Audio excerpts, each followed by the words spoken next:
losses, what we have, efficiency of transportation is just 20%. That means 80% are the losses. And what these losses are doing, they are increasing the entropy of the world.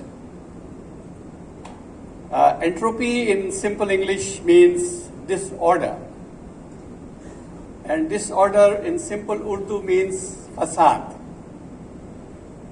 Now, there was a recitation from the Holy Quran, the last ruku of Surah Hashr. Ya ayyuhallazina amanu taqullaha wal tanzur nafsum ma qaddamat lighad. Says, O believers, don't transgress the limits of Allah. And each one of you should see what He has sent for the future. Now, transgressing the limits is increasing the entropy of the world. And that is what we are doing by burning fossil fuels. You see, because the carbon dioxide is being generated, we have greenhouse effect, the temperature of the world is increasing, and therefore the disorder is increasing.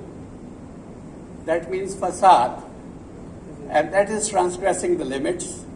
So by using renewable energy, we'll be able to win back some of the increased entropy. There are methods by which you can use the free energy and get the increased temperature reduced also. Well, we are at the moment trying to have some zero. That means whatever the increase is there, we don't want to have it done straight away. And we want to slow it down till the time comes when we have found some solution that we can reduce the temperatures which we have increased. But the first step towards that is by the use of renewables. Okay, if you see the electricity consumption of major countries using solar, Pakistan is just, it's not that bright, but we have about 0.7 gigawatts of renewable energy total, whereas China 254,000 megawatts and India 39,000 megawatts. So if you see, Pakistan is just this small spot which you can't even see. China is this big and India according proportionately smaller than China.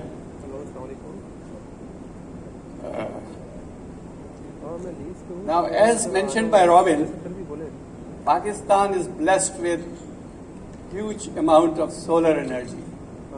The potential is 2,000 gigawatts, and it's all over the country. You see all these colors, the brown, wherever you find brown, you have solar insulation. And solar insulation in Pakistan is one of the world's best. 1,900 to 2,000 kilowatt hours per square meter per annum. If you compare that with Germany, Germany has got just 1,300 kilowatt hours per square meter per annum. So we are at least 1.5, 1.6 times more than Germany. But our utilization is just 0.75 gigawatts up till now. So what are we doing? What has gone wrong? So that's what we would like to look into and seek your help to improve this situation. Next slide. Now this is the road to integration, Integrated Electricity Plan 21. If you see, we have been confused throughout. 2014 we wanted to go for wind, then 2015 we wanted to go for coal, and that also imported. Then for RLNG, and in 2018 we said, okay, go for net metering, and the government planned 5,000 megawatts of rooftop solar. At that time, we had just 400 megawatts from utility scale solar, but the government said we'll go for 5,000 megawatts. At that time, Owais Laghari Saab was the Minister of Energy, and I met him also, and he was very enthusiastic about that. But as soon as he left his post, this stayed and nothing happened. Though, AEDB somehow certified 68 or 70 vendors, but then the fee was so high that nobody else was interested, and the rooftop solar didn't progress much. So now, what can be done to increase the rooftop solar in urban areas, for example? And then the next question is why it is not being done. So the black one is why it is not being done. The red one is why it should be done. So number one is reduce load shedding issues. So if you have rooftop solar and there is load shedding, your utility is not supplying you power, so you can fall back on your solar energy. It's very simple. But the utility is not interested in doing that, letting you do that. They are not interested in letting you, they are hindering actually this thing because they will lose their customers. And then the revenue will be reduced to where the stranded cost will remain. Utility is saying that we have spent so much money on electrical infrastructure, and if people would go and put up solar panels on their rooftops and then our electrical infrastructure on which we have invested so much money won't be utilized. And then we will also lose revenue because people who are coming to us for electricity, they will be using their own power. So that's the thinking behind all the utilities, and that's why they are not coming up with us to increase rooftop solar. They are trying to hinder it. The other utilization of rooftop solar could be we can charge electrical vehicles. Now, charging of small vehicles, 5 kilowatt to 10 kilowatt, may be possible for people having access to 25 square meters to 50 square meters of rooftop space. That is possible in urban areas where they have got houses in 300 square meters or to 500 square meter plot size. But for large vehicles, I think community virtual networks will be required.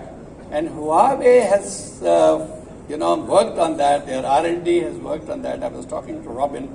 And I think we can work with Huawei for large vehicles and have community virtual networks. It won't be, happen tomorrow. It might take 4 or 5 years. But this is the way we should, go for.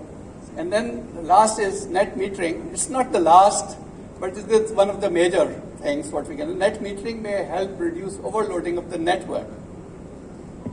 Now, the utility is saying that, we can't, give you the same tariff what we get from you because we have additional costs. We have losses in the network. We have stranded costs. We have invested money. So we won't be able to plus minus input and output, and some won't be zero. But the tariff with which we will buy electricity from your rooftop, should be less than the tariff which is used by us to supply electricity to residential areas. So we have to, do something, this 2-meter system we have to adopt, and that's what we are doing in Sindh Solar Energy Project, where 20 megawatts of rooftop is already being installed, where whenever we supply to the utility, the tariff what we get from the utility is less than what they gave us when they supplied to us. So this 2-meter system is possible. We have to come to some, sort of an agreement. And then we have to see that the protection against false feed in the network is provided. Our networks, they are not very well protected. So this protection system has to improve. Now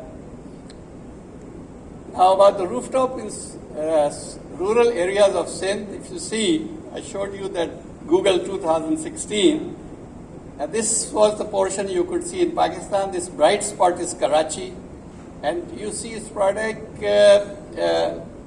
electricity available in Sindh areas. A lot of potential is there. And if we have rooftop solar in Sindh, at least we have about 15,000 villages which can be electrified. So a lot of potential is here. So we can have small households electrified, we can have schools and basic health units. And later on, perhaps we go for microgrids for few villages or village clusters. So this is a potential which is already there. And this data, what I'm showing you right now, is from IFC. And this is very correct data, and it's also available for solar companies which are interested in promoting, in rural areas, their products. And this, I think, we have 200,000 households are being solarized by Sindh government. There is a Sindh Solar Energy Project, and that is, at the moment, it's happening. And 200,000, but there are so many other hundreds of thousands of households which need electrification. So there's a lot of potential here. Now, this is the IGCP, Integrated Generation Expansion Plan. Robin said that they are also interested in providing solar to utilities.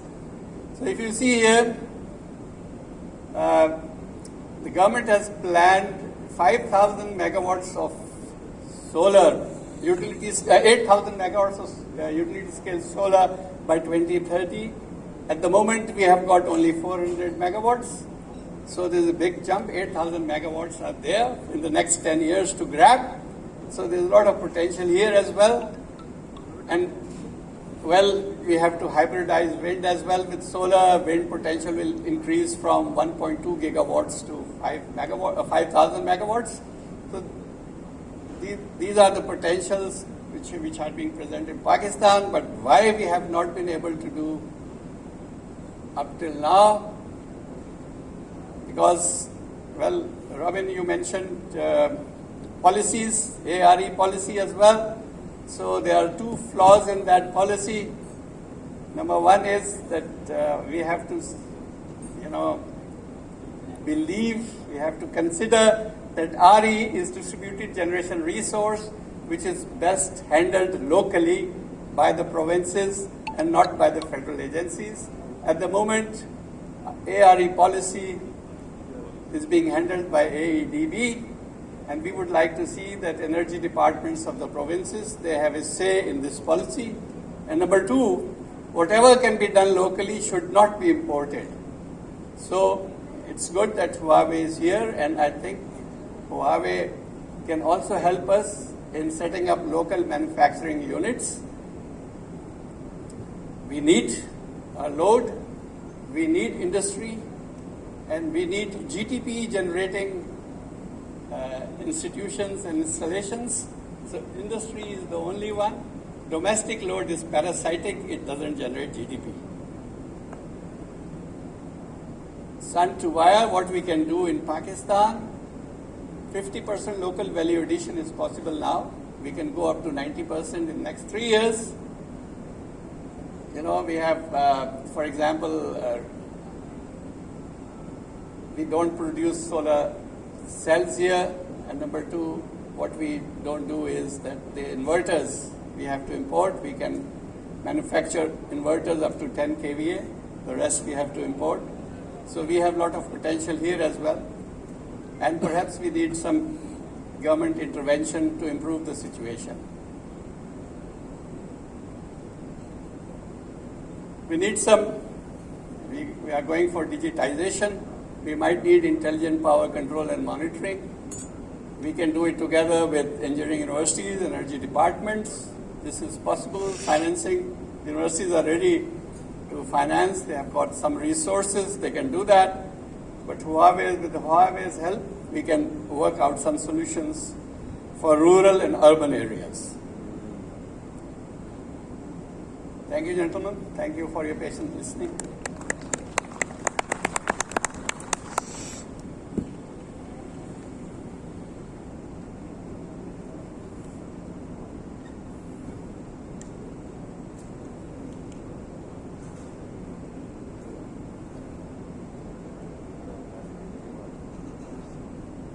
बहुत शुक्रिया इरफान साहब, आपने time निकाला हमारे लिए और हमें enlighten किया इन तमाम